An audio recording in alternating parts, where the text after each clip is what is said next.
Okay, let's start. Hello, everybody. Welcome to our seminar today. I would like to introduce you our industrial power solutions and rectifier solution systems as in industrial products. Most of you maybe know me, but I would like to introduce first of all myself. My name is Ayhan Güven. I'm an electrical and electronic engineer. I am working in power electronics since 15 years, and today I would like to share our products informations and our experience.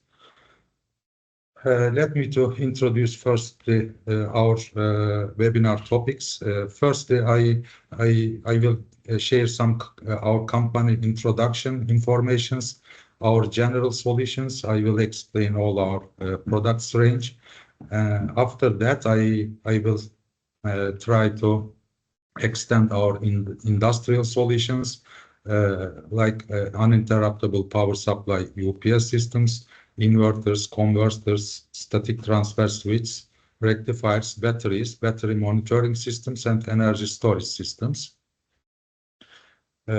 We have 6 different companies. Our main company is Power Electronic Company located in Turkey, and our another company is Power Engineering located in Turkey, also in same location with Power Electronic. In Turkey, we are active also in solar energy sector with Power Solar Energy Company, and in Netherlands, Germany, and UK, we have 3 different companies. Also, we are following our projects and providing our products and services to our clients. Power Electronic is an active since 1999, and Power Electronic has 26-year sectoral experience, and we have production capabilities, manufacturing. We have our own R&D center, and I will give more information about our R&D center in the next slides. We are able to manufacture industrial spatial solutions, and we can execute international projects also. In Power Solar Company, we have experienced 15 years in that industry. We are making turnkey projects and product sales in this company. We are able to also make design service, turnkey solar projects, solutions we are providing. And besides with these solar systems, we are providing also storage and hybrid solutions integrated with the solar energy systems. In Power Engineering Company, we are active since 10 years, and we are making projects and engineering designs for both these companies, Power Electronic and Power Solar. Currently, we are locating in Istanbul.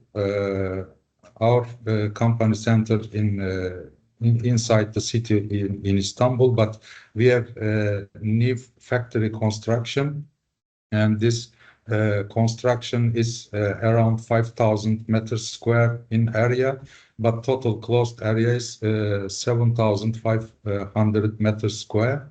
And in the future capacity, it's 10,000 square meter. So it's mean we can make in different product range with extended manufacturing capabilities in this new factory. It is very close to Istanbul, around 35 kilometers in the industrial zone. I think we will move here maybe 3 or 4 months later. It is now finalizing the construction here. The 75% already completed the factory. Let me to give some informations, our achievements. We have, as I told you, 26 years experience in the industrial power sector, and we have more than 20,000 customers. We finished more than 500 projects, and we have regional dealers in 45 different countries, and we are working with 59 employees, and we have several quality certificates for our products and facilities. We have 15 engineers, 16 technicians, and 14 project teams, and 14 technical specialists as a human source. In our R&D center, we are making our own designs in this R&D. R&D center means in Turkey, if you are R&D centers, that time government is supporting for our projects and new designs. So for our own designs, we have some supports by the governments. So every year we are finishing around 4 to 6 different products. We have know-how. That is why we are using our know-hows in our R&D center. And of course, after sales service, we are very strong here, and we are giving our service cares after sales. Our general product solutions is mainly I'm showing here. Also, we have some different special products like marine applications or military applications, but as a mainly we have three-phase UPS systems from 10 kVA. There is actually around 4,800 kVA. We have solutions as a static type UPS, modular and standalone types. In a single phase, we have solutions from 1 kVA up to 20 kVA, rack and tower designs. In the rectifier sectors, we are very strong also in this business sector. I will also give detailed information about these products. And on the battery side, we are not manufacturer. We are just providing these batteries with our products like UPS and rectifier systems. We have another product range, voltage stabilizers, regulators, nodes also. In this range, we are able to manufacture up to 600 kVA servo and static type voltage stabilizers, and for a big size stabilizers like 800, 1000, 2000 or 3000 kVA in this range, we are providing from our manufacturer company Ortea brand name from Italy for big factory projects, hospital projects, let's say 2000, 2500 kVA or 3000 kVA in this range. We are preferring to use this voltage stabilizers. We are manufacturing also EV chargers since 5 years. We are in this business sector, and we designed our own products, and we have also our own operating license. So we have charging network stations also inside Turkey, but our products can connect to every country in this networks. All these softwares and other peripheral device designed by us. In the static transfer switch, inverters and converters, we are working on these products project by project, depends the requirements and input-output voltage and frequency requirements. In the solar energy systems, as I told you, in power solar company, we are making turnkey projects, executing and integrating with energy storage systems also. Okay, now I would like to give you information about our industrial power solutions. In this range, we have UPS, rectifiers, inverters, static transfer switch, batteries, and battery monitoring system and energy storage systems.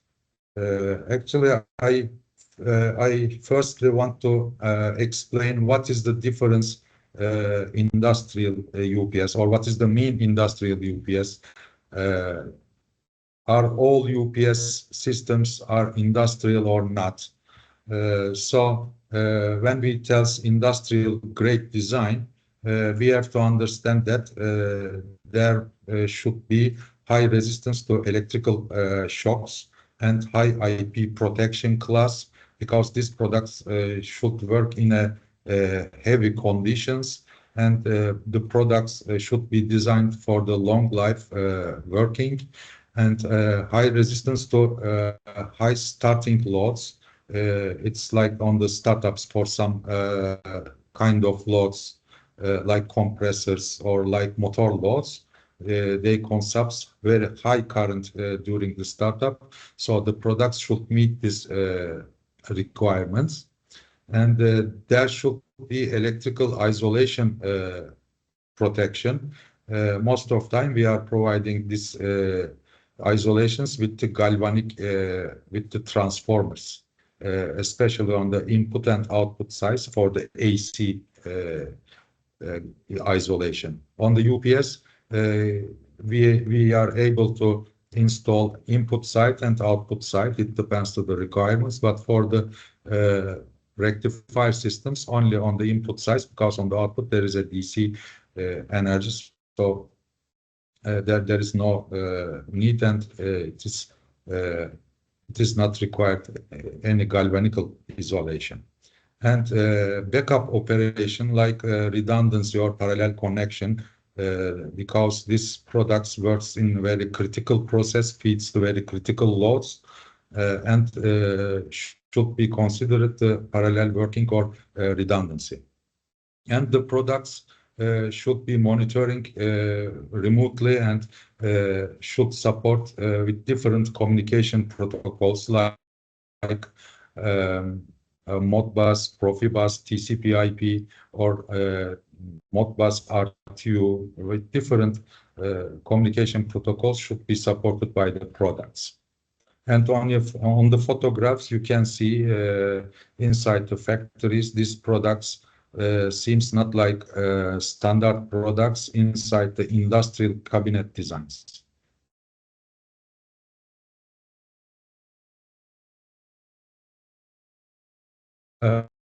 Common in industrial UPS systems, for example, what kind of faults we are facing with this UPS on the market.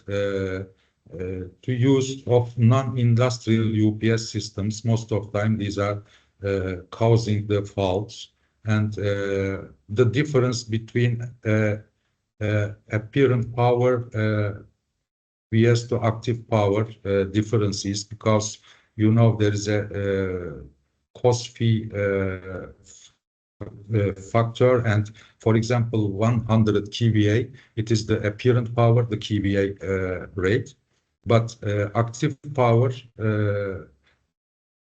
is related with the cost fee. Our cost fee is 0.8, that time 100 kVA UPS, but active power is 80 kilowatt. Kilowatt means the active power. So we have to make sizing our loads, consider this cosinus fee. And we are facing with some grounding faults on the sides and on the products also. If the products are not designed according to industrial requirements, that time we may face with some kind of grounding faults. What can be this grounding faults? Maybe there is no any ground connections, or there is some neutralizations with connecting directly on the product's ground and neutrals in the common point. These are causing the grounding faults on the industrial products. And deficiencies in maintenance services, if the products requires some maintenance, and in the area is dusty, or if there is a high humidity, or the products has a very weak IP protection, that time may need 1 time, 2 time, or 3 times in a year the maintenance service. And end of life products, if some products are very old in the factory, in the site, that times this products causes the several faults, and we have to replace these products with new generation and with industrial grade products.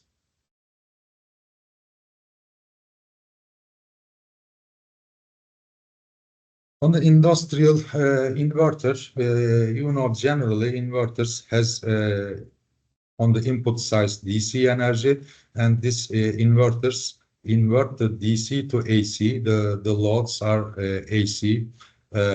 These products can be single phase output or 3-phase output, and frequencies may be different. Sometimes 50 hertz, sometimes 60 hertz, or in US standards, it may 110 volt and 60 hertz, or with some marine applications, 480 volt, 60 hertz, with different types. On the input side also, the DC voltage rates can be 24, 48, 110, 220, or in any other DC supplies can be connected on the input of rectifiers. This inverter, sorry. Inverters also known in the industry sometimes as a motor drive, because of the there is a frequency driving. These products also should be designed as industrial grade design, because of the feeding very critical motors or some control equipments in the factories. And these products should have wide DC input voltage range. For example, for 110 volt DC input, minimum should be plus minus 20% for the 110 volt DC. So it's very big advantage for the products, because on the DC side also there may some voltage fluctuations, and if this energy comes from any battery backup systems, when battery is discharged, still our inverter products should supply AC loads, even is on the input size is so low on the limits. On the output side, on the AC voltage and current, there should be stable AC voltage and frequency output. Single phase or 3-phase load can be supported by these inverters, and high isolation between load and DC batteries. It means there must be electrical isolations also if requires for the projects. We may consider also on the output side galvanical isolation transformer. Parallel redundant operation capability also should be considered. If our loads are very critical, that time we can use 1, 2, 3 parallel inverter or redundant inverter. One main and another one is for the spare operation. Products should have high IP protection class. It's mean, let's say IP32, IP41, 42, or 54. It depends how much we require for the dust and how much IP protection we require for the liquid. And bypass input availability is very big advantage. For example, if our on the DC side, if there is any disconnection from the DC input,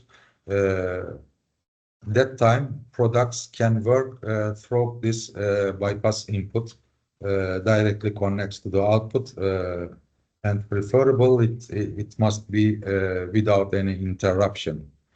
So it's very big advantage if products design includes the bypass input also. On the bypass line, if there is a voltage fluctuations or any isolations problems on the line, So we may install their voltage stabilizers, and also we can connect their bypass isolation transformer on the bypass terminals.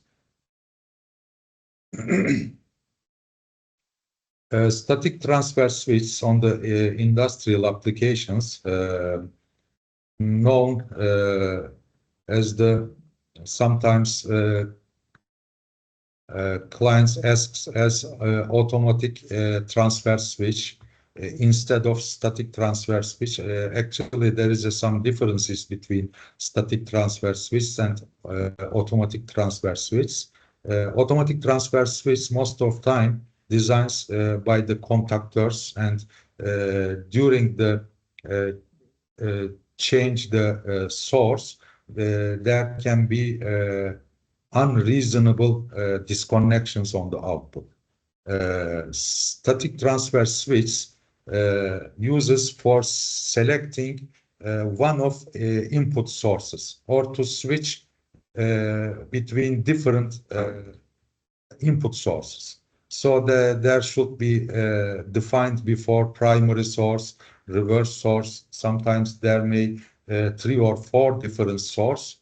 The products can choose depends this definitions, which is primary, which is secondary, which is third, or we can make settings as manually. We can change the input source, and these products make this switching with the thyristor systems as a static. So if the sources are synchronized to each other, that time the switchings can be without any disconnection, because all input sources are synchronized to each other, and for a short time we can connect both source, and then one of them we can leave from the output, so there can be continuously switching operation. But even if they are not synchronized, there may maximum 20 millisecond disconnection. Most of load even not senses this disconnection. This operations preferable should be very fast switching. These products also can be designed as parallel and redundant operation, and these products also should support the communication, remote monitoring, because if our loads are very critical, and if we have different sources, if one of them is not available, or if there is any disconnection, that time we may change this source, and we may feed our load continuously. So this operation is very important with this static transfer switch.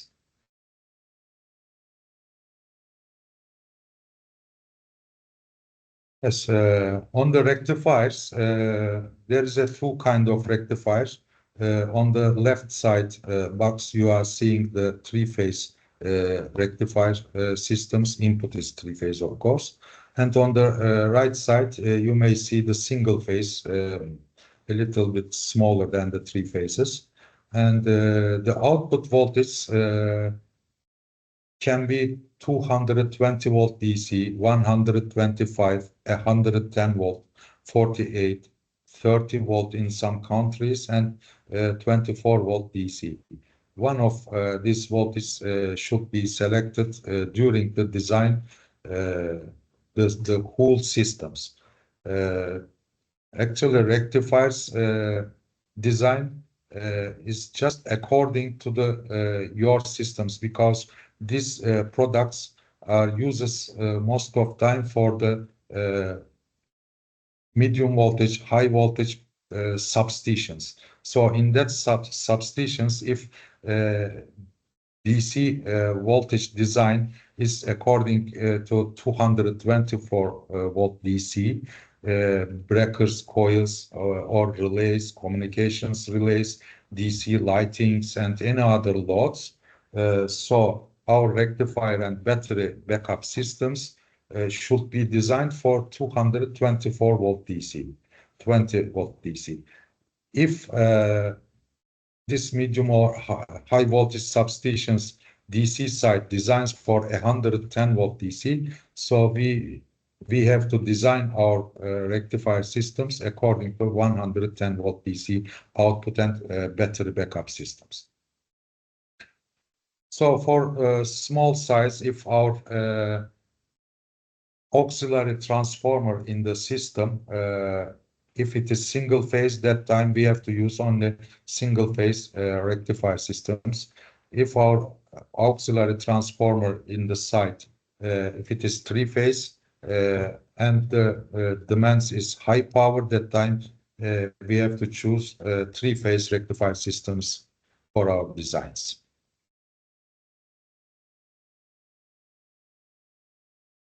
Okay, let's to understand what is the rectifier. The rectifiers systems known as AC to DC conversion products, but rectifier and battery chargers a little bit are different, has differences between each other. Rectifiers only make conversion, for example, from AC to DC. But battery charger systems converts this AC to DC, but in same times uses this DC energy for charging the batteries and feed also the DC loads.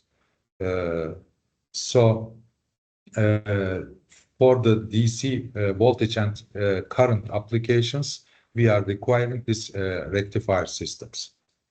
In some sectors known simple rectifier systems, but in the transformer applications known also battery charger products.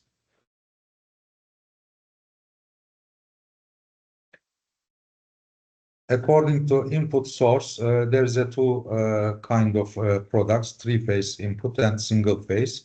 This three-phase and single-phase as a European standards can be 380 volt or 400 volt AC for three-phase and 220 or 230 volt AC as a single-phase.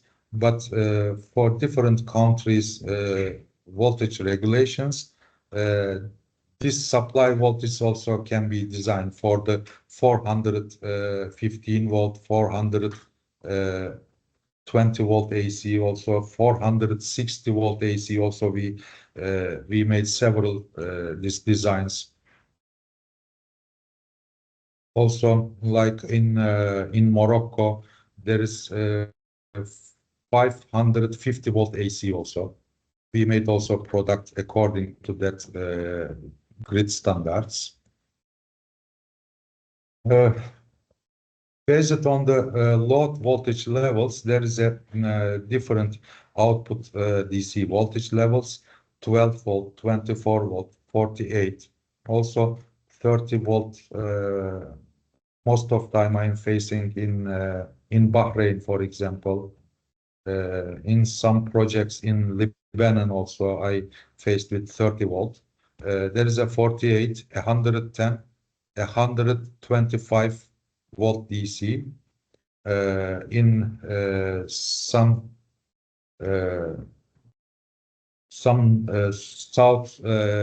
South America countries I faced with this products also. 224 volt DC, especially with the on the power plants, very big size power plants, that DC control system designs for 220 volt DC, and that's why we are providing also this rectifier systems. Standard output current capacities is starting from 5 amps, depends to the requirements. It may be 1000 amps or 2000 amps. As I told, it depends to the system's requirements, how much current consumptions we have on the control systems in the transformer substations. Also, these products output voltage and currents can be adjustable. we can limit this currents also.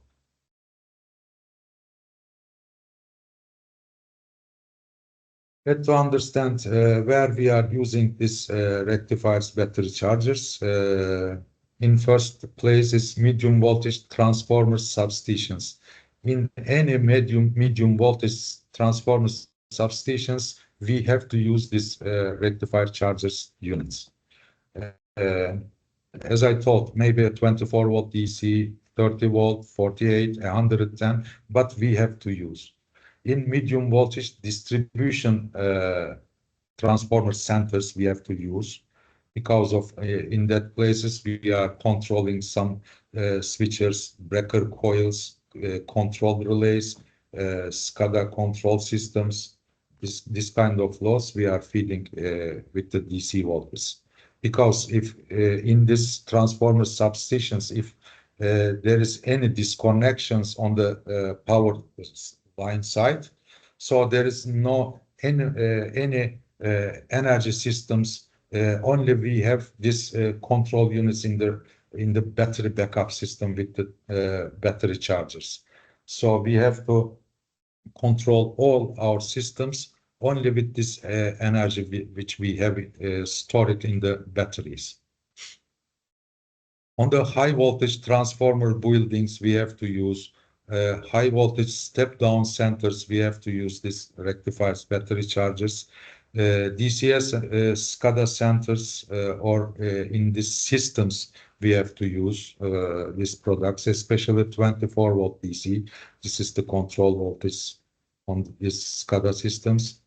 On the pipelines stations for the controlling, there are some valves, relays, or this kind of loads. We have to use this rectifiers battery chargers.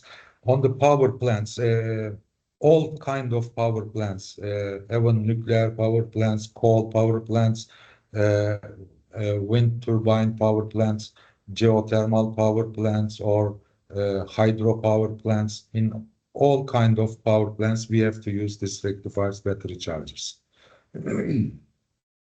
On the rail systems also, there is for each station, there must be some transformer substations, and we have to use this rectifier units, especially to control the electrical control equipments, and in same time the communication also in the line, railway lines. In the telecommunication sectors also uses rectifiers, but these are not requires most of time as industrial rectifiers. There is no requirement about the galvanic isolations and some other protections. Most of time in this site uses minus 48 volt DC products for telecommunications, GSMs, base stations, and this kind of places requires switch mode type modular rectifiers, and these rectifiers not known as industrial type rectifier. Our products are not meeting this sector's requirements.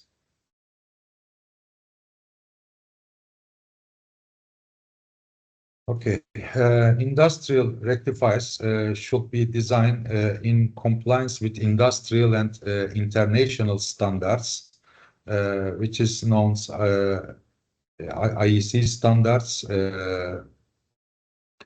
It is IEC 6016146 line 1. This is the IEC standards, and all compliance requirements describes on these standards international. So if your design meets all these requirements, it's mean you can supply your products all in these sectors, countries, everywhere. These products should include input isolation, galvanical transformer, and should have wide voltage current frequency on the input side. Also should work in excessive temperature range, and the product should support float and boost charging modes as automatically controlling. And products should support dropper diode unit function.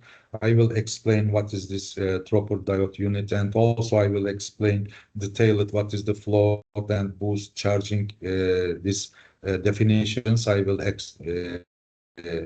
give you detailed informations. And the products on the output DC side should have very low ripple. Ripple means some AC voltage on the DC voltage, which is comes from the bad DC conversions. So preferable this ripples should be very low, less than 5% according to the main DC voltage level. And the product high quality load breakers should include for the input, output, and battery side. Inside these products exists at least 3 different breakers. For the input side, single phase or 3-phase depends to the rectifier's design. For single phase, 2-pole AC breaker. For the 3-phase rectifier systems, it's minimum 4-pole breakers, and most of time we are choosing with the known brands like Siemens, ABB, Eaton, or GE, or Schneider. These brands we are preferring to use as a breaker inside the products.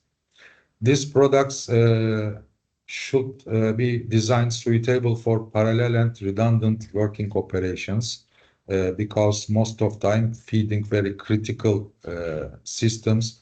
Think that in the high voltage substations there is several feeding which feeds medium voltage substations from these high voltage lines, and for any fault on this high voltage substations, all in that region, like let's say cities, electricity will be shut down.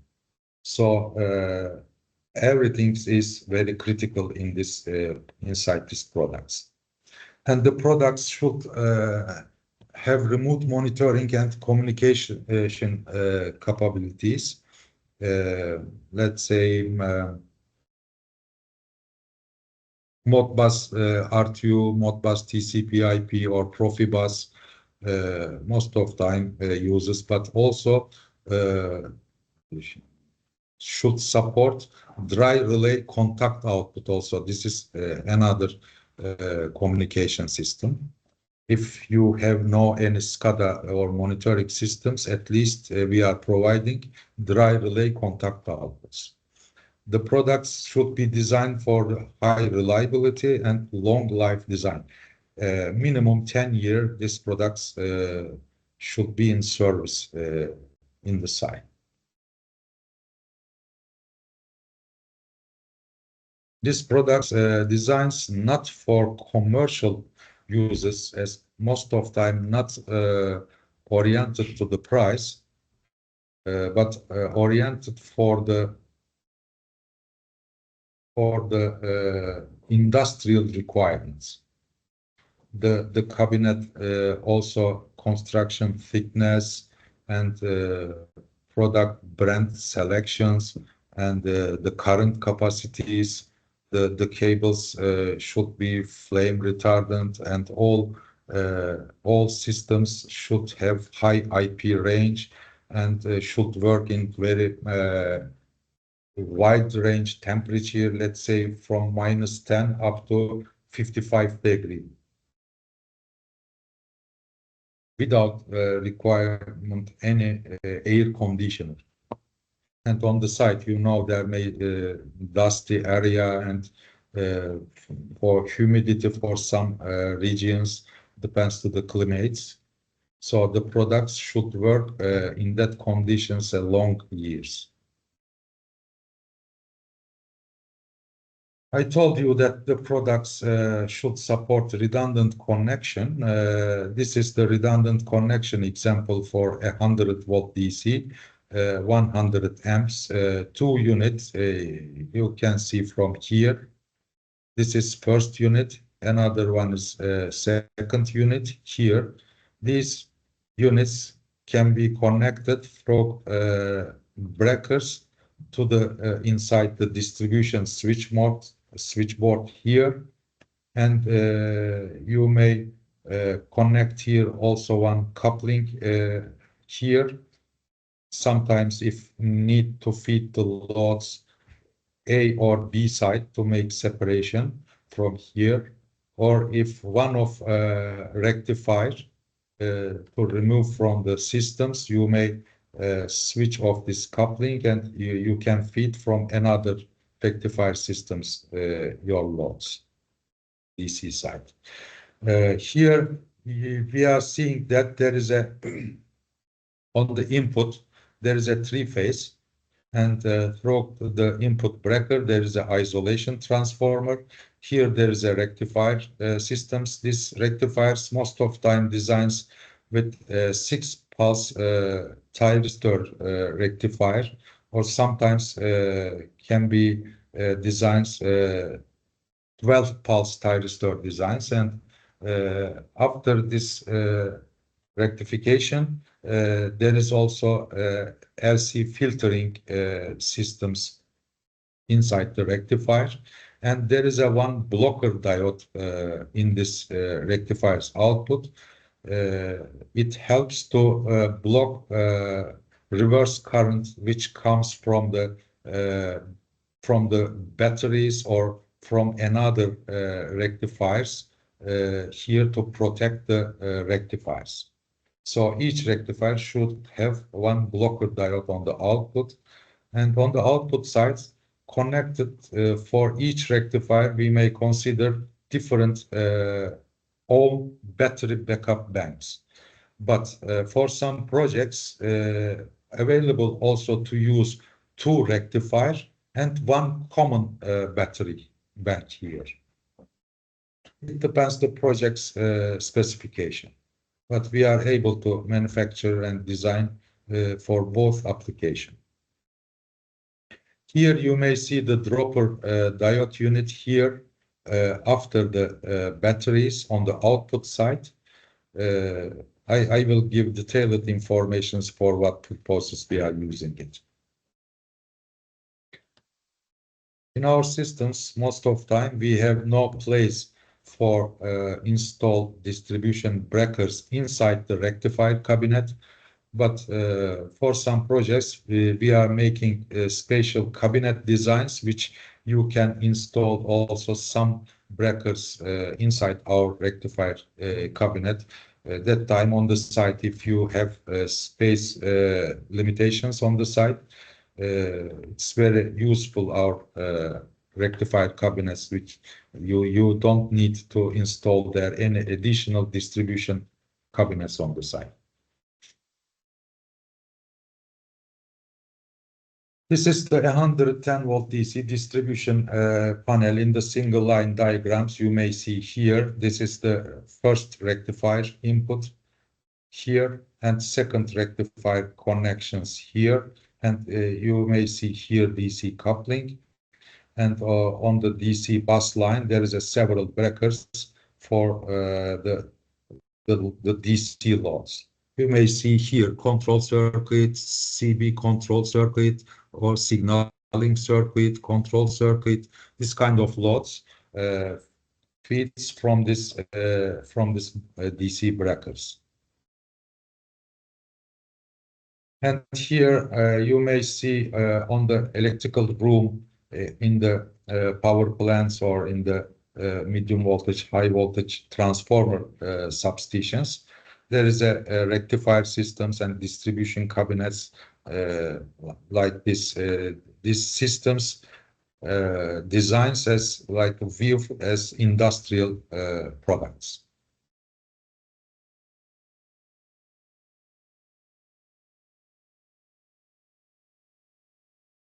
Okay, what is the faults in the rectifier systems which we are facing? I would like to give informations.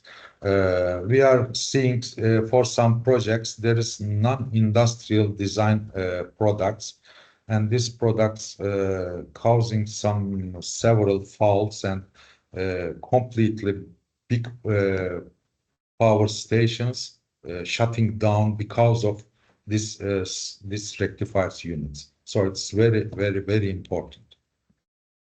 And non-compliance with IEC standards, if the product designs not meets this IEC standards, that time the products may have a fault and can shut down. And incorrect or insufficient rectifier current selection. I told you for the output 110 volt DC, okay, and current what will be? There is one sizing method for this rectifier output current selection. It's known as IEEE sizing. If you write on the Google, you may see more detailed informations about it. IEEE. In this sizing method, you enters your output voltage and you enters your continuous loads as a current as ampere or as a watt consumptions, and you enters all these steps. For example, when the electricity down, in first 5 seconds, there may need some trips, some coils, some breakers should work, but within 5 seconds, this operations completes, and that time, some hours, if there is no still electricity, there is only continuous current consumptions, and when electricity comes, there will be another some trips and consumptions. So there is a not standard one-step load consumptions. There is a different minimum 3 different step consumptions. You are entering all these informations, and with this method, you are making current requirement selection and required battery capacity. And when you find this battery capacity, that times you are adding the continuous current and battery charging current, and we are finding the rectifier charges output current. And this is some very technical method, but just know that it is we have to make calculations according this sizing standards. Otherwise, after disconnections, our battery capacity maybe will finish in a very short time, or will not be sufficient for feed the DC operations, and it's a very big trouble. And this rectifiers chargers units should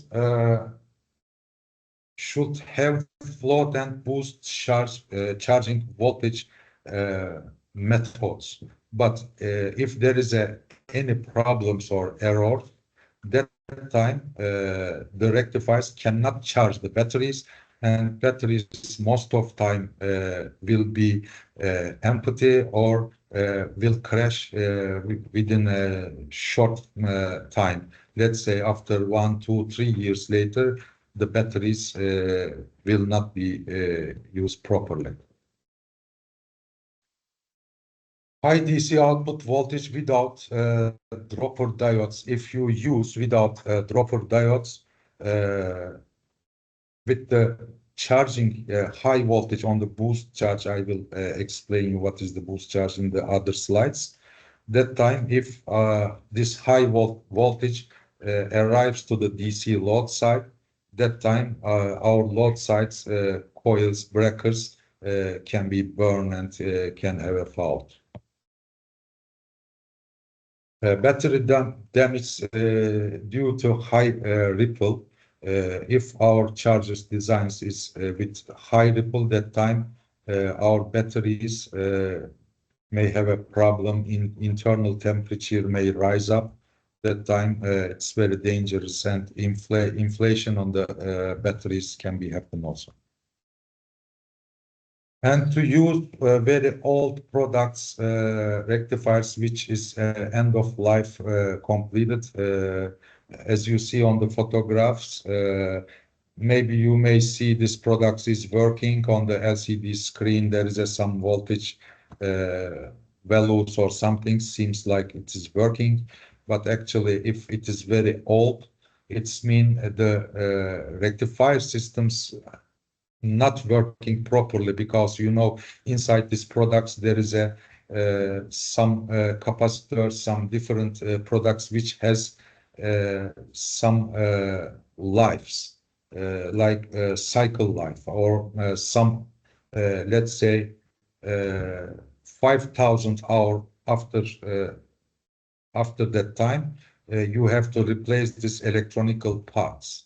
But if you never change these components inside the rectifiers, that time our rectifier systems will charge the batteries with the wrong voltage or with high ripple DC energy. That times our batteries also will be die in a short time. If our rectifiers cannot be monitored by the SCADA systems, that time it's very big trouble, because in the transformer substations we are not every time over there, and we have to follow these informations from the SCADA rooms. So products should support it. This industrial rectifiers, dropper diode, I told several times, and now I want to explain what is it. Here you may see the rectifier is for the 110 volt DC loads, producing the DC energy here and charging the batteries and keeping on the charge the batteries. But for a 110 volt DC battery, we are using, for example, 9 pieces 12 volt DC battery. But for the 12 volt DC battery, if you would like to charge these batteries on the boost charge, it's mean fast charging. That time you have to apply 14 or 15 volt DC on this battery. So for the fast charging, we are increasing the rectifier products, increasing the voltage up to 135 volt DC. But in same time, if you don't use this dropper diode units here, this 135 volt DC directly arrives to the loads, and it may be very dangerous for DC loads, because in the working range, it's out of working range. That time we may burn the coils. So to avoid from this situation, we are designing here dropper diodes. These dropper diodes taking this 135 volt DC energy, and on this unit there is some sections, some stages, and this dropper diodes drops the voltage around 110 volt DC here. So when you see the 135 volt DC on the battery charging side, on the output you may see only 121 volt DC. This dropper diode function making this regulation. But in case of input energy disconnection, that time the batteries will discharge, and DC loads will be fed by batteries. But in this case, we don't need to reduce the dropper diode function because when the battery starts to discharge, starts from 12 volt to discharge up to around 10 volt DC, we may discharge this battery. So we have to make bypass this dropper diodes. All this bypass and dropper diode management done by the rectifier unit. So in this case, the products should feed our DC loads in this mode, maybe 1 hour, 2 hour, 3 hour later, until the electricity comes again, or battery fully discharged, until the end of charging limits.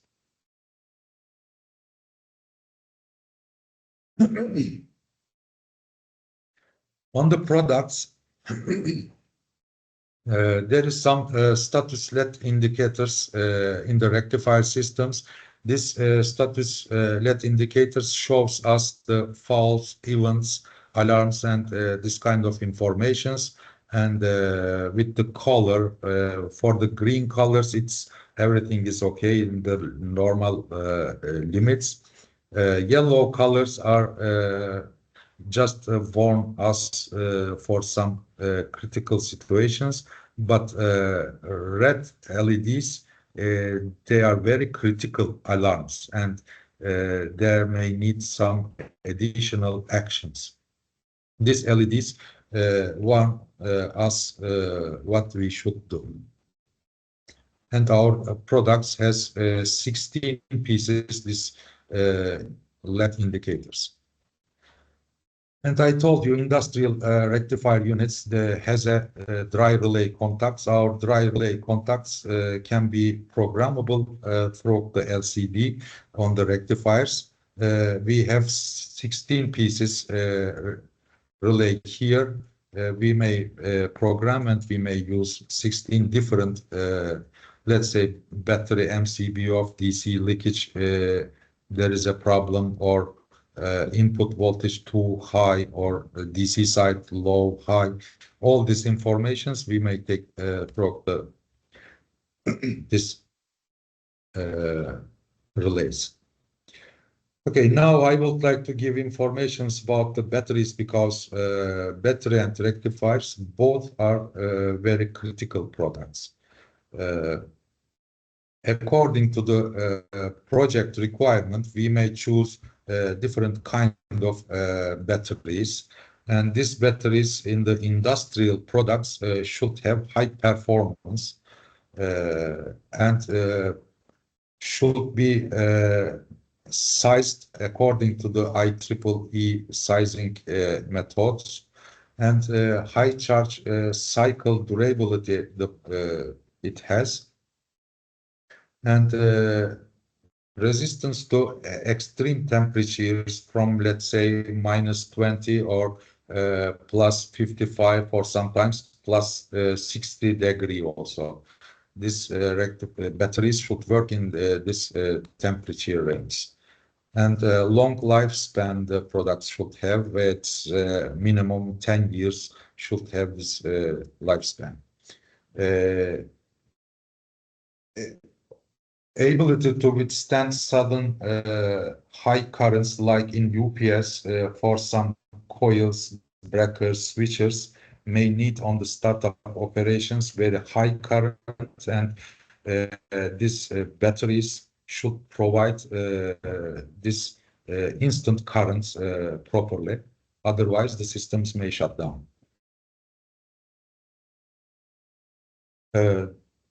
The corrosion protection should be prevented from the corrosion, and we have to choose correct type of the battery. VRLA, valve regulated lead acid, it's mean AGM, also absorbed glassmate technology. These are non-maintenance battery, dry type, also known as. OPZV is with the tubular plate gel technology batteries. OPZS with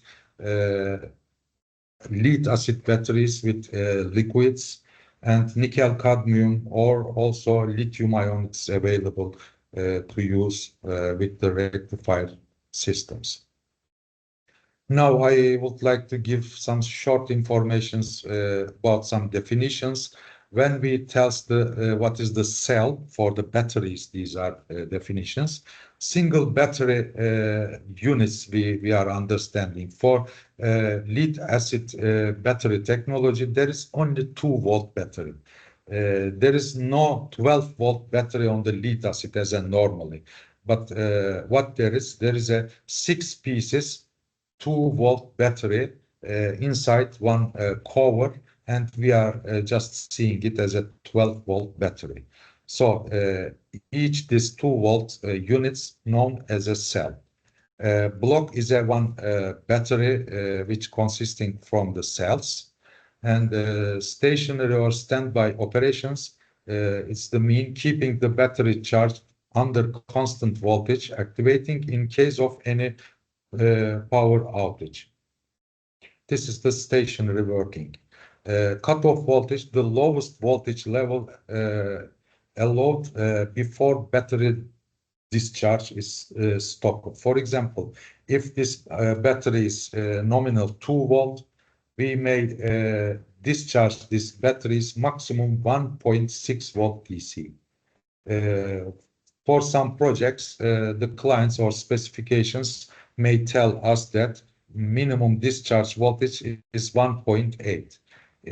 So if we discharge lower than this limit, that time the products or battery goes to deep discharge condition.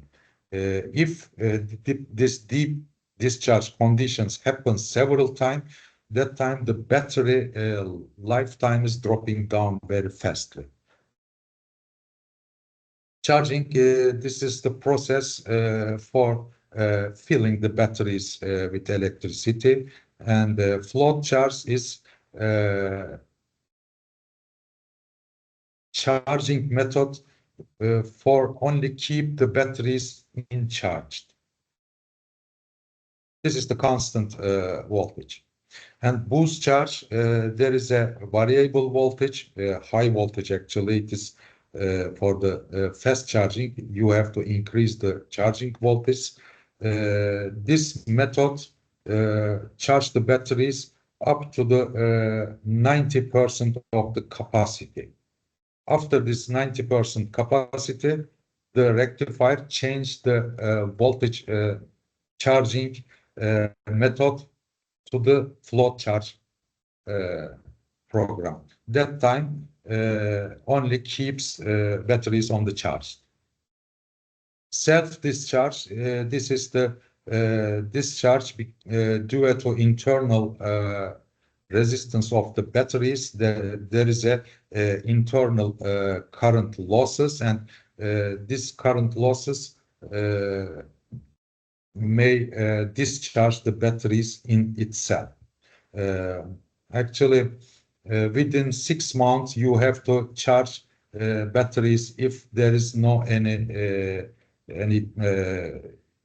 usage in that period. So you cannot leave the batteries some warehouse and wait it 1 year, 2 years there. And when you take it for use, you may see that it is deep discharged and it died, these batteries. We have to charge maximum within 6 months. Cycle is one, this charge and discharge period is known as one cycle. So battery life is known also the number of the cycle time. The lifetime is the time requires for the battery to drop to 80% capacity under constant temperature around 20-25 degree and float charge conditions. This is the lifetimes. It's most of time for this non-maintenance lead acid batteries known 10 year. OPZV or OPZS batteries, it is 15 to 20 years. It may change, depends to the type of the battery. Here there is a one battery comparison table. I just would like to tell some things about it. There is differences between you may see here the cycle time. It's mean VRLA batteries, you may discharge 300 or 1200 maximum in this range. If you achieve 1200 times charging and discharging, that time, even this battery is, let's say, within 3 or 4 years, if you complete this cycle time, it's mean the battery lifetime is ended and you have to replace these batteries. But OPZV, OPZS, and nickel cadmium and lithium ferrophosphate batteries has a higher cycle life. So some batteries has advantage for this cycle life, and some batteries has advantage about the price. Some batteries has advantage between the ambient temperature range and maintenance requirements. Some batteries, for example, dry types and lithium batteries, no need so high maintenance requirement, but liquid types batteries like nickel cadmium and OPZS has need the maintenance also. So we have to choose correct batteries according to these requirements on the project design.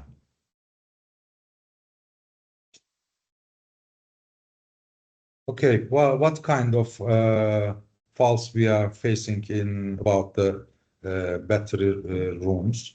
And some dedicated battery room proper ventilation should be must. And seismic resistant battery cabinets racks should be provided. And we have to use flame retardant battery cables and insulated battery bus bar. Battery circuit breakers must be present in the room because in case of emergency cases, immediately we may disconnect the systems from these breakers. And climate control environment can be considered for harsh conditions. There may need some air conditions for room temperatures provided. Acid pool drainage systems can be constructed under this battery racks. In case of any battery inflations crash, that time acids can be flow on the surfaces. But if we install the acid pool, that time it will be in a safe area there, and it's very important for our lives. Okay, what kind problems we are seeing? Lack or insufficient of battery maintenance we are facing in these rooms, and some preventive maintenance equipments are not sufficient or are not present inside the room. Inadequate ventilation in the battery rooms, we are facing this kind of problems. And absence of a sink or eye wash stations for acid contact protection. In the photographs on the green side, you may see there is some liquids for face washing and for some maintenance tools over there.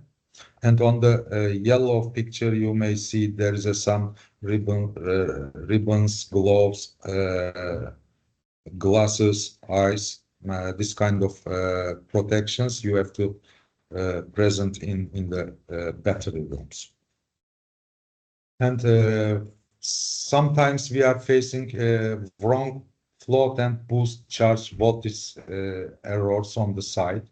That time batteries cannot be charged properly and the systems cannot work as a long life. Charge current imbalances in parallel branch applications. If you use several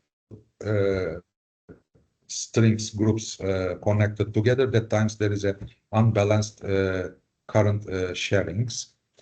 and leaving the batteries uncharged for more than 6 months. If you try to use again, at times they may finish their lifetime. Weak terminal connections, we have to fix these terminals minimum 1 or 2 times in a year. Unprotected or corroded battery terminals, and failure to conduct performance test, and at least twice a year we have to make it. And battery monitoring systems, I will give some informations about this.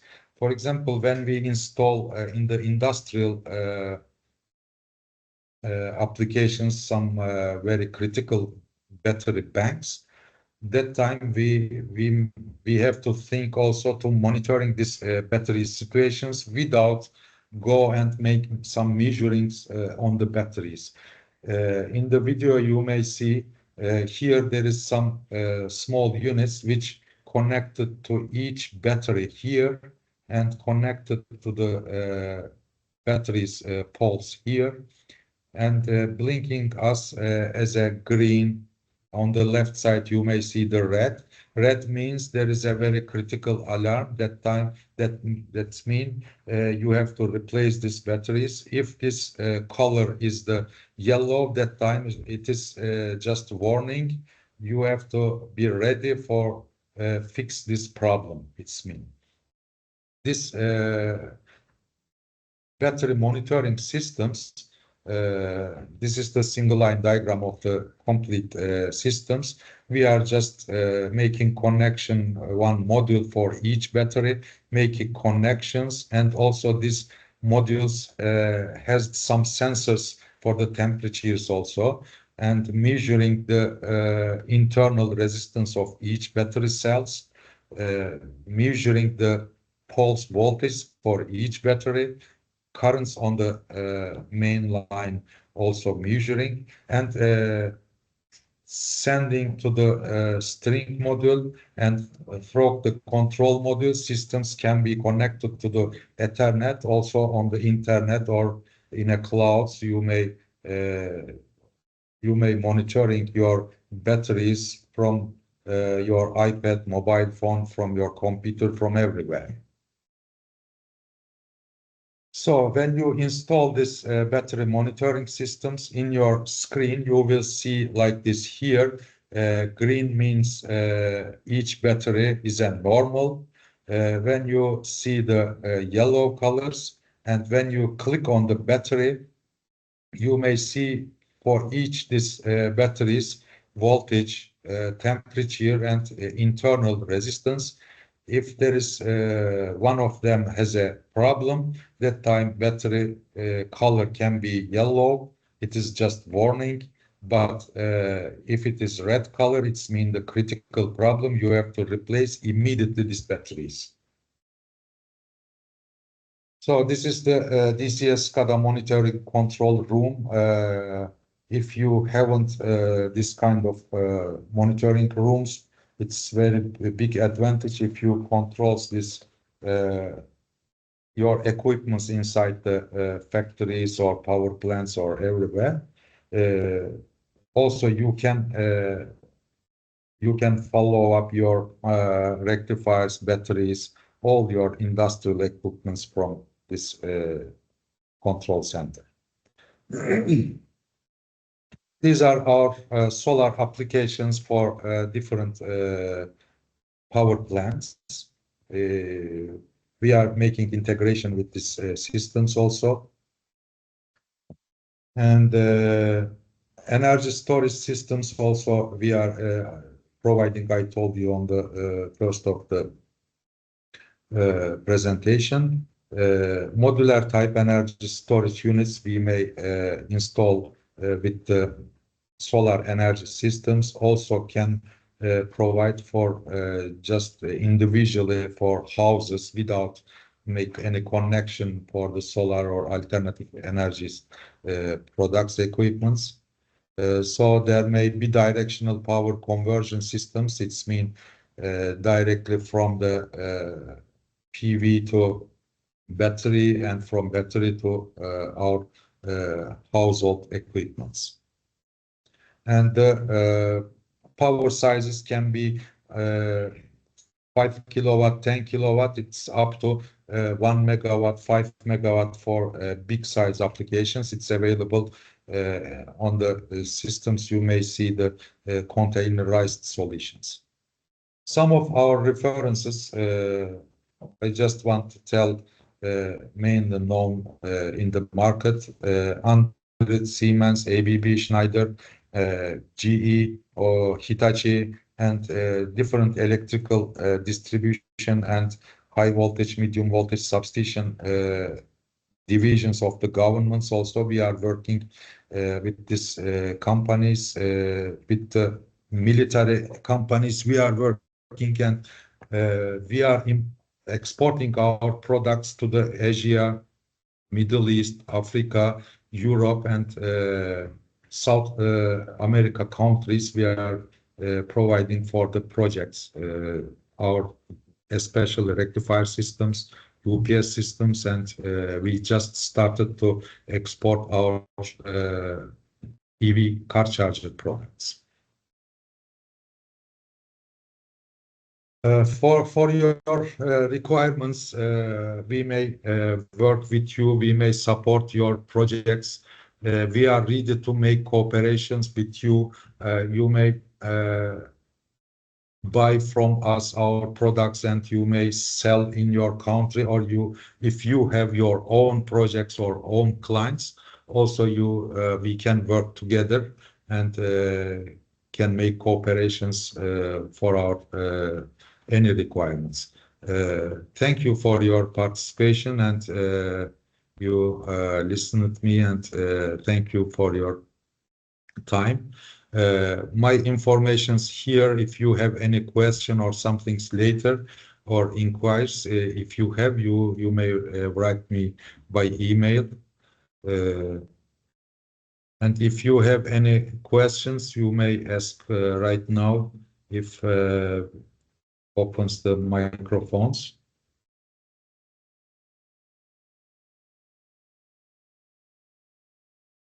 Filiz Hanım, mikrofonları açabilirsiniz. Or you may write on the chat side.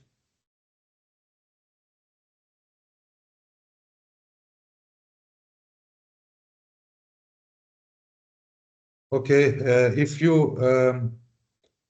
you need to send these presentations, if you write to my email, I'm writing here also again my email. If you write me, with pleasure I will send you these presentations in PDF format.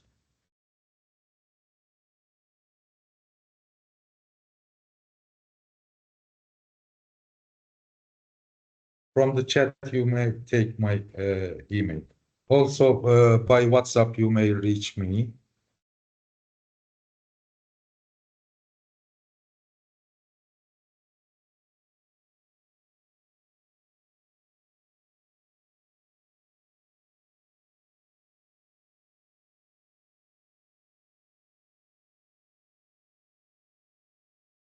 Okay, I wrote by my mobile and WhatsApp also. Okay, so we may stop. Thank you very much. Teşekkür ederim Nazlı Hanım. Sağ olun, katılımınız için teşekkür ederiz. Thank you.